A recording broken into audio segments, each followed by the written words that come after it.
Alright, good evening, Dr. Grillo and EEX 4242.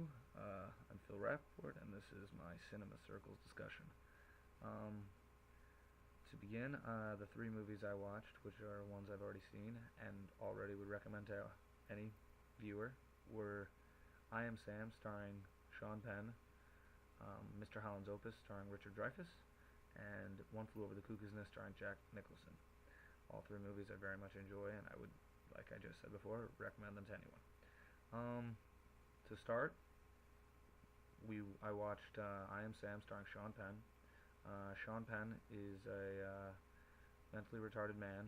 I believe he has the thinking capacity of a 7-year-old or something like that.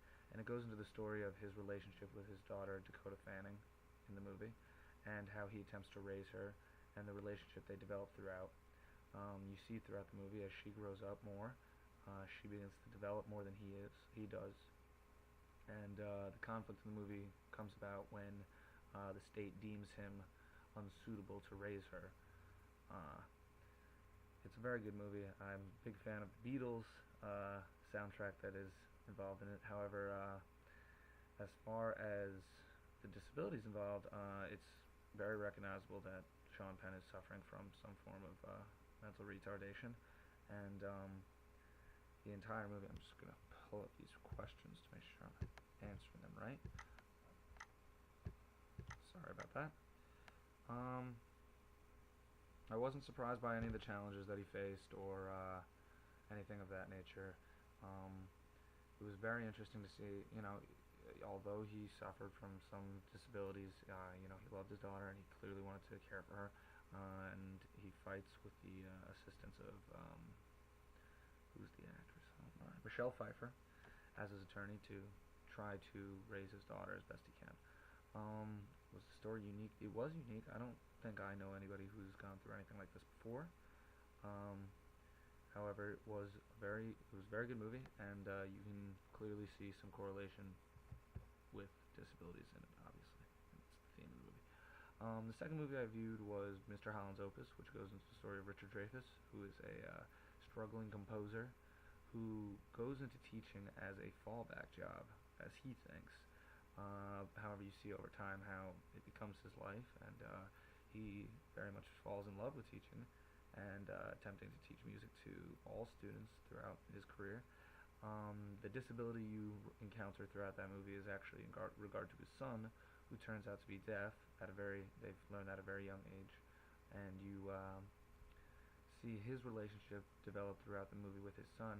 Initially, it is, I guess you can say, a little rough. He doesn't do a very good job interacting with his son. His wife is very good doing like sign language and things like that, while he doesn't really grasp that. But as the movie progresses, he begins to become more involved, and you see how he better handles dealing with his son who has a disability. The third film, which I don't know necessarily it's a disability, but is a great movie and great book. I would recommend the book. Is One Flew Over the Cuckoo's Nest with Jack Nicholson. Jack Nicholson plays a character who is about to get jail time, but he pretends to be mad in order to go serve his time at a mental institution, thinking that would be easier time spent than that in jail. Unfortunately, he's not aware that he'll be doing so under the supervision of the evil nurse Ratchet. And you watch throughout the movie as he develops relationships with the other, I guess you could say, disabled or crazy people in the institution.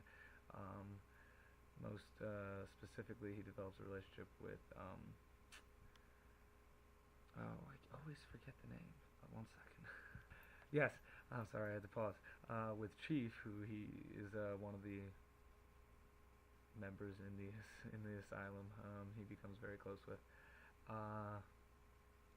Over time, Jack Nicholson does actually become crazy from all the lobotomies performed on him, and in the end, it's he who is crazy and Chief who escapes in the end. In all three of these movies, you can clearly identify what the disability is involved. The first one dealing with mental retardation, the second dealing with deafness, and the third, I don't think craziness is necessarily the politically correct term, but at the same time, that's sort of what it is. I guess whatever the lobotomies did to his brain, I'm not too certain what that is. Um, they're all very identifiable, and they weren't. I wasn't surprised by any of them. The challenges they had to deal with, not very surprising. I'm well over the time at this point. I'm sorry. And do I feel empathy? I feel empathy for Jack Nicholson's character, and I feel empathy. I feel empathy for all of them. I would say, yeah. I don't want to say anybody who's to necessarily blame me. I do. Well over the time. So I would highly recommend these movies. Um, we as future teachers can take some things away from them. We can kind of understand how relationships are developed with those with disabilities. In the case of Mr. Holland's Opus, you can really see as he not only deals with his son who's handicapped, but also kind of teaching his son and interacting more so. And the interaction that occurs between Dakota Fanning and Shaw Penn throughout the movie, she almost seems as if she's the teacher as the child, which is surprising. But I think all these movies give you a good idea of how one can deal with those with disabilities and the things we can kind of learn or teach upon them. So I would recommend all these movies, especially the soundtrack from I Am Sam, very good. And that's all I have to say. So I'm Phil Rapport, signing off.